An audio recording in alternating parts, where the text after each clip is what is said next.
I have to say, I never had so much fun tracking a losing $10 wager as I did this weekend. I went 10 large.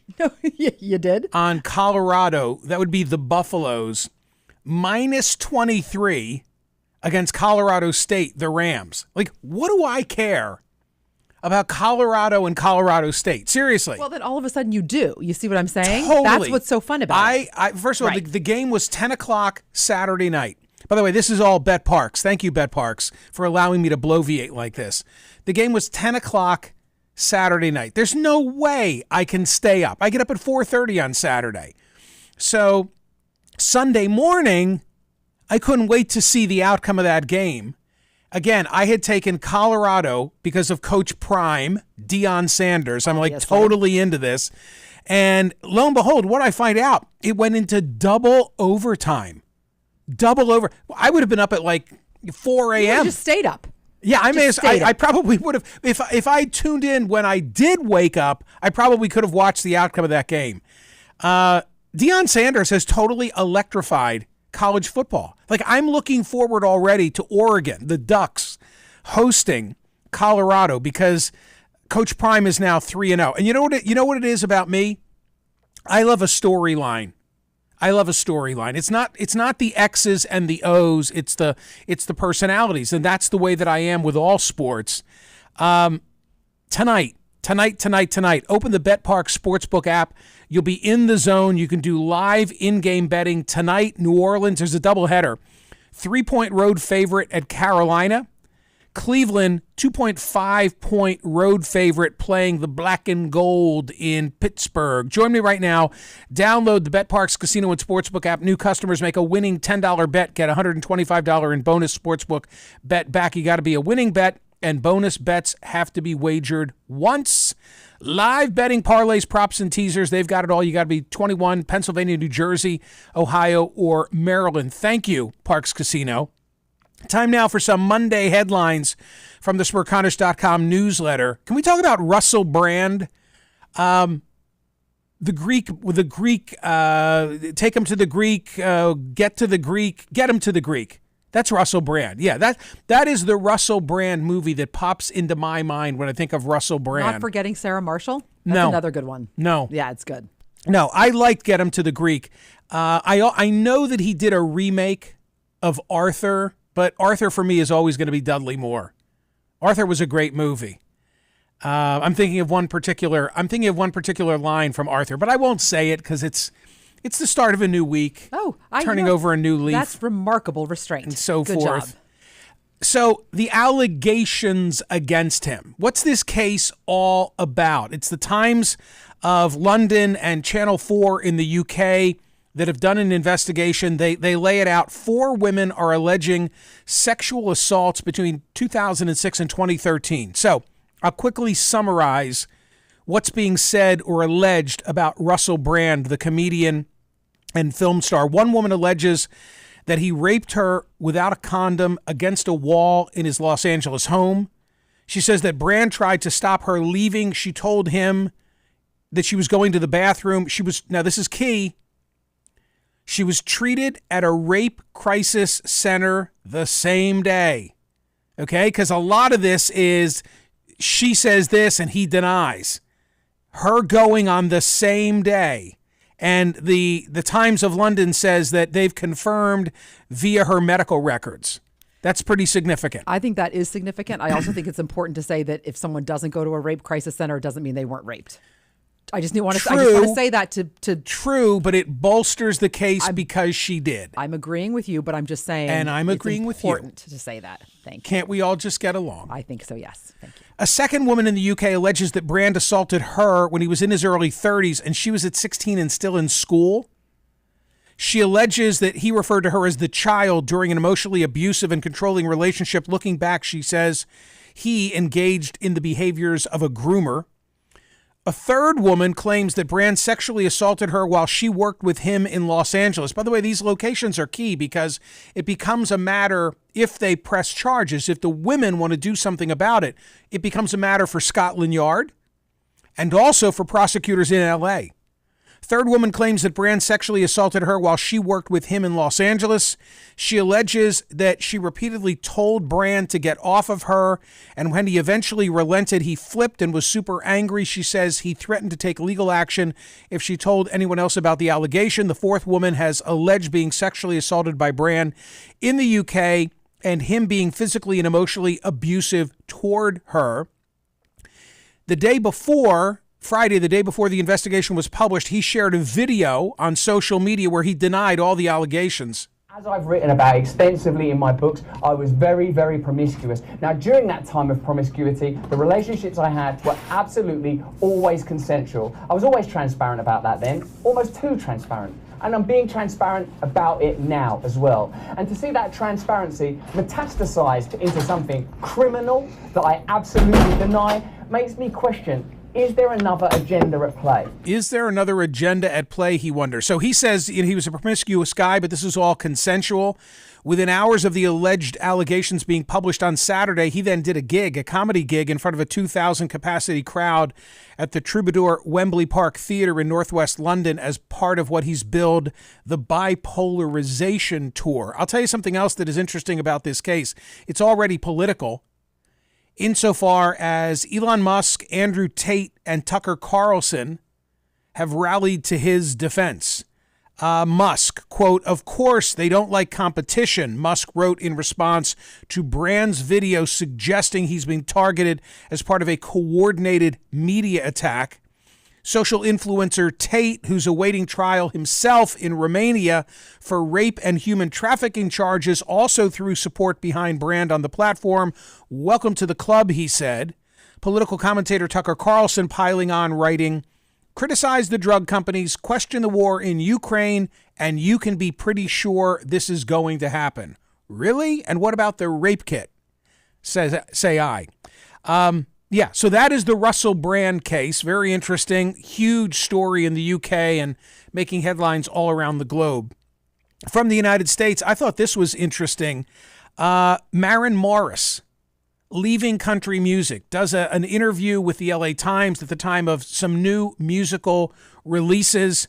This is what the LA Times reported. It's not that Morris, 33, has tired of twanging guitars or neatly cornered rhymes, both of which define the tunes that came out on Friday, a decade after she moved to Nashville from her native Texas, first to write songs for established country acts such as Tim McGraw, and later to sign a major record deal of her own. Rather, she says, she's leaving because of what she views as the country music industry's unwillingness to honestly reckon with its history of racism and misogyny and open its gates to more women and queer people and people of color. So how will she do when she's released sort of outside of the country genre? I always find it interesting when artists go from pop to country, or the other way around. So I don't know what will happen. I mean, we had that whole conversation recently about Luke Combs and Fast Car and Tracy Chapman, and this will be interesting. Yeah, sort of going. This will be interesting to see if she can generate an audience. The only song that I know of hers is The Middle, which I like. Why don't you just meet me in the middle? I'm going to use that as a bumper now that I think about it. I like it. It's perfect. Yeah, it's perfect for that. I'm going to embrace her. Good.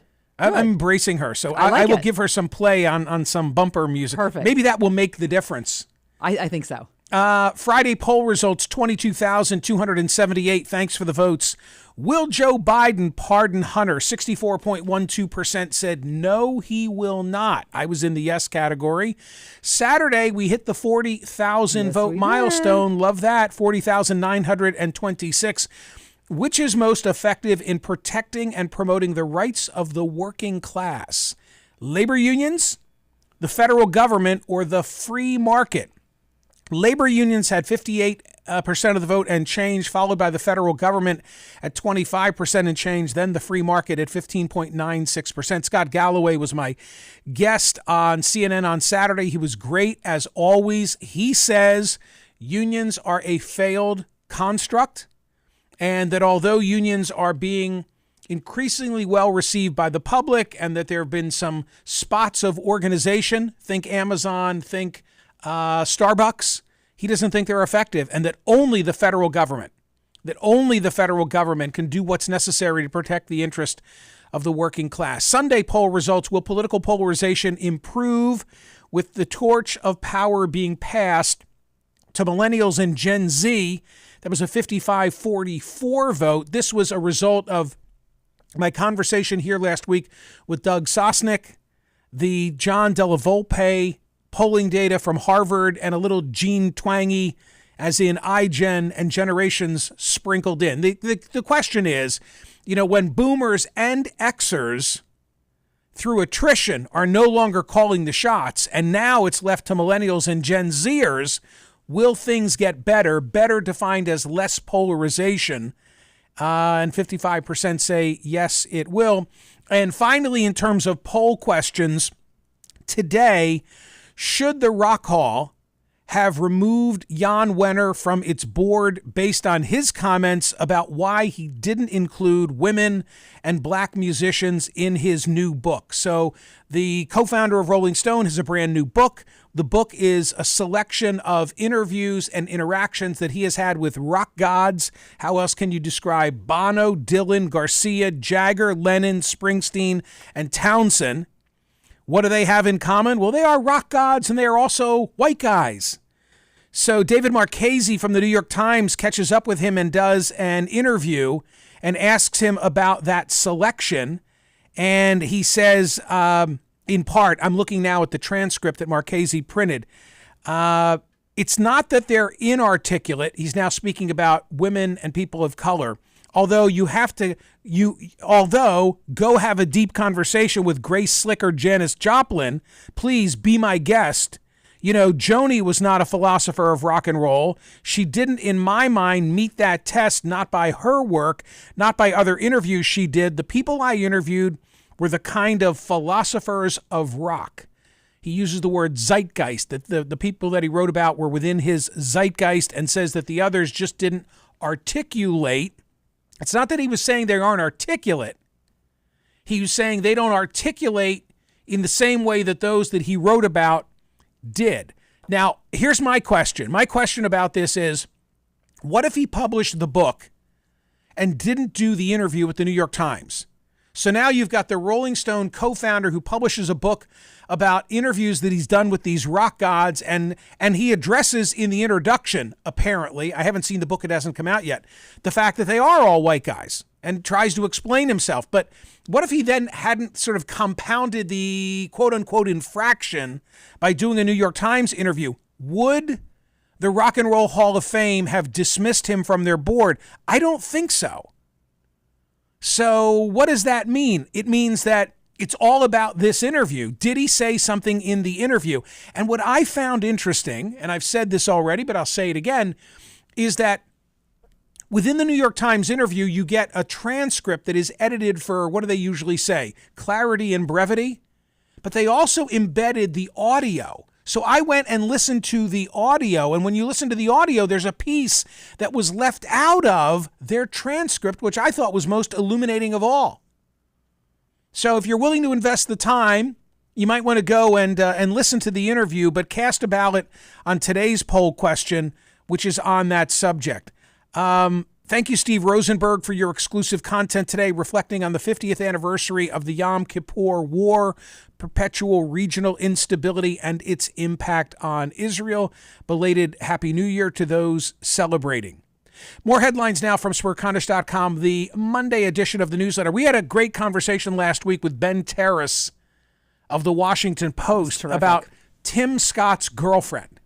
Well, not Tim Scott's, not in air quotes. It's Tim Scott's then girlfriend. Should the quotes only have been around the girlfriend? Yeah, Tim Scott exists. We know he exists. I thought it was a fascinating conversation. I also thought it was a bigger conversation than just Tim Scott's girlfriend or lack thereof. I thought it was about whether it matters that you have a, quote, girlfriend or spouse or family, what that means to elected officials, why we care. And I mean, I think in this instance, people just want to know the truth. In other words, I don't care whether he's single, married, gay, straight. I don't care about any of that. But if he says he has a girlfriend, he doesn't have a girlfriend, then that's a whole nother can of worms. Well, and I find it really, really, really hard to believe that he would lie about having a girlfriend, but I also think it's very strange that, and I would think it would take, I mean, if he's really seeing someone and is in a relationship, it would take like a couple days for some reporter to be able to see them coming or going or being in each other's company, right? No doubt. I mean, so I just don't understand it. Yeah, you'd know him if you saw him. So exactly. Why are we bringing it up? We're bringing it up because Scott attended the Iowa Faith and Freedom Coalition's annual fall banquet in Des Moines on Saturday. Typically a can't-miss event for GOP White House hopefuls. Yada, yada, yada. He was asked whether there was a special lady in his life.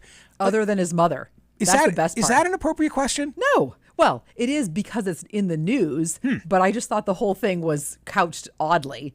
And then, do you want to give the punchline for what he said? So his answer was yes, said Scott, the only unmarried Republican presidential candidate, calling his girlfriend a lovely Christian girl before joking to the crowd at the event, "Can we just pray together for me?" I don't know what to say. I don't know what to say either. I truly do not know what to say. This was the follow-up impact I would love to say to you, of the program. like, just give him privacy. Of course, this is, this is legit. Something does not ring true here. All right, let us talk about the dating habits on someone on, the same side of the aisle as him. And then but how about a different side of the public spectrum? So Lauren Boebert, that video is the Colorado unreal. Congresswoman. Last week's story was all about her vaping. Not really. If and you saw the video, that wasn't the story. Being misbehaved and giving the finger on the way out the door.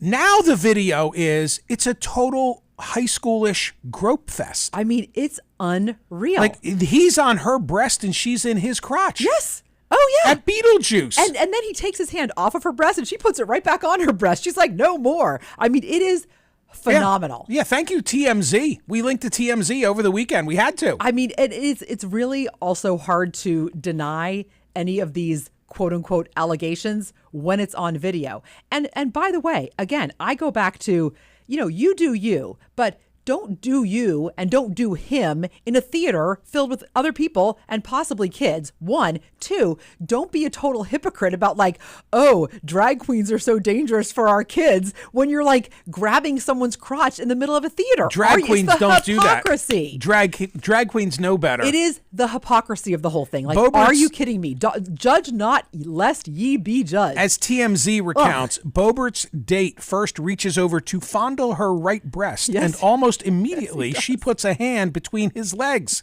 The groping of her chest continues throughout the clip, and eventually the U.S. Congresswoman puts her other hand in his crotch as well. It was quite a dress. Let's Unbelievable. Just say that. Okay, so there's that. There's that. And then there's this, which broke Friday into Saturday, and I addressed it a little bit on the Saturday morning YouTube.